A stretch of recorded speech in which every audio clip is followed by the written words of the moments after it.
എൻ്റെ നാമം വിളിക്കപ്പെട്ട എൻ്റെ ജനം തങ്ങളെ തന്നെ താഴ്ത്തി പ്രാർത്ഥിച്ച് എൻ്റെ മുഖം അന്വേഷിച്ച് തങ്ങളുടെ ദുർമാർഗ്ഗങ്ങളെ വിട്ട് തിരിയുമെങ്കിൽ ഞാൻ സ്വർഗത്തിൽ നിന്ന് കേട്ട് അവരുടെ പാപം ക്ഷമിച്ച് അവരുടെ ദേശത്തിന് സൗഖ്യം വരുത്തി കൊടുക്കും.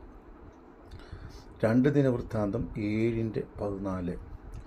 ഈ വാക്യങ്ങൾ പൊതുവെ ഉണർവിന് കാരണമായ വിഷയമായി പ്രാർത്ഥിക്കുകയും അതിനായി സമർപ്പിക്കുകയും ചെയ്യുന്നത് നമുക്ക് കാണുവാൻ കഴിയും.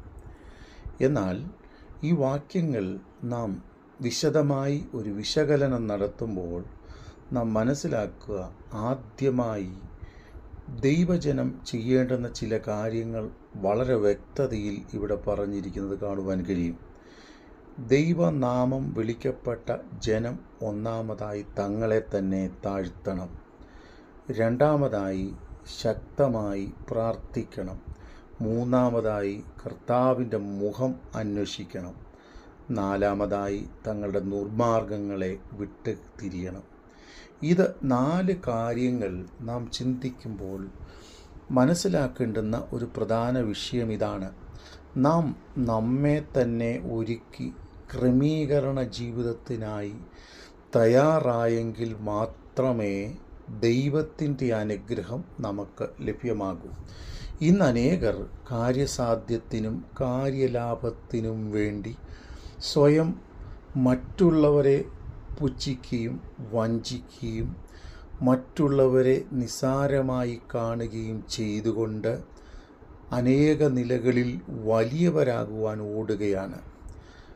എന്നാൽ നമ്മളിൽ ഒരു ക്രമീകരണ ജീവിതമില്ലാതെ ദൈവിക അനുഗ്രഹങ്ങൾ നമുക്ക് ലഭ്യമാകുകയില്ല. അതെ, അങ്ങനെ താഴ്ത്തി ദൈവസന്നിധിയിൽ പ്രാർത്ഥിക്കുമ്പോൾ നമുക്ക് മാത്രമല്ല നമ്മളുടെ ദേശത്തിനും അനുഗ്രഹം പ്രാപിപ്പാനിടയായിത്തീരും. അനേക പ്രശ്നങ്ങൾ, കഷ്ടങ്ങൾ കടന്നു വരുമ്പോൾ അനേകർ പല വിഷയങ്ങൾക്കും കാര്യസാധ്യം നേടേണ്ടതിനായി മറ്റ് പലരുടെയും അടുക്കൽ ഓടിപ്പോകാറുണ്ട്. ചിലർ വിടുതലിനായി കുറുക്കു വഴികളിലൂടെ അന്വേഷിക്കും.